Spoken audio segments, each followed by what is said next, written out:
मनमाड परिसरात तिसऱ्यांदा राष्ट्रीय पक्षी मोराचा मृत्यू. लखनौ मुंबई पुष्पक एक्सप्रेसची धडक. मनमाड नजीक रापली गेटजवळ पुन्हा एकदा राष्ट्रीय पक्षी मोराचा दुर्दैवी मृत्यू झाला आहे.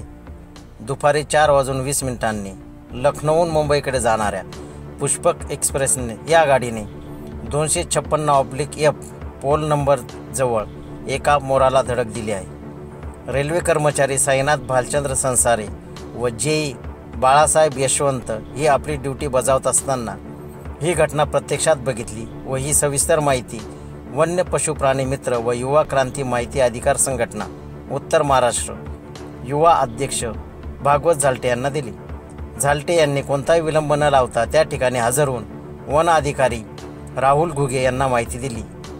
त्यांनी आपले कर्मचारी यांना घटनास्थळी पाठवले व पंचनामा करून मोराला रेल्वे कर्मचारी व भागवत झालटे यांनी वन विभाग कर्मचारी यांच्या ताब्यात दिले. शासकीय पद्धतीने तपासणी करून अंत्यविधी करण्यात आला. मागील काही दिवसात ही तिसरी घटना आहे. याआधी रेल्वे तलावाजवळ व नगर चौकी गेटजवळ देखील मोराचा मृत्यू झाल्याने नागरिकांमध्ये तीव्र नाराजी आहे. वन्यजीव बचावासाठी नागरिकांच्या मागणी. रेल्वे मार्गालगत कुंपण उभारणे, हायस्पीड ट्रेनसाठी संवेदनशील ठिकाणी वेग मर्यादा, मोरांच्या हालचाली असलेल्या भागात सूचना फलक व सायरन, वन विभाग आणि रेल्वे प्रशासनाने संयुक्त योजना आखणे. मोर म्हणजे आपल्या संस्कृतीचा गौरव. तो अशा प्रकारे वारंवार मृत्युमुखी पडत आहे हे अत्यंत दुःखद आहे, असे मत निसर्गप्रेमी व स्थानिक नागरिकांनी व्यक्त केले आहे. ही घटना केवळ रेल्वे सुरक्षा व्यवस्थेचीच नव्हे तर वन्यजीव संवर्धनाच्या गरजेची जाणीव करून देणारी आहे. आता तरी संबंधित यंत्रणांनी तातडीने पावले उचलावीत हीच अपेक्षा. यावेळी संजय दराडे नांदगाव तालुका अध्यक्ष, भागवत झालटे, श्री राहुल घुगे वनपरिक्षेत्र अधिकारी, श्री जयप्रकाश शिरसाट वनपाल मनमाड, इरफान सय्यद वनसेवक, बाळासाहेब सोनने वनमजूर व इतर गावकरी ग्रामस्थ उपस्थित होते.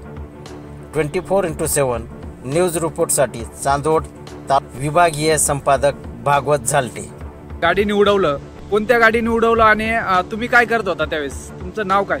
मी साईनाथ भालचंद्र संसारे चावीदारची ड्युटी बजावत असताना मला 4:20 पुष्पक एक्सप्रेसने लखनौहून मुंबईवर जाणारी पुष्पक एक्सप्रेसने मोराचा अपघात घडला. ही घटना घडता क्षणी मी वन्य प्राणी मित्र भागवत झालटे यांना सांगितले व त्यानंतर त्यांनी तत्काळ कुठलाही विलंब न लावता तत्काळ घटनास्थळी दाखल होऊन त्यांनी ही वन विभागाला स्वाधीन केले.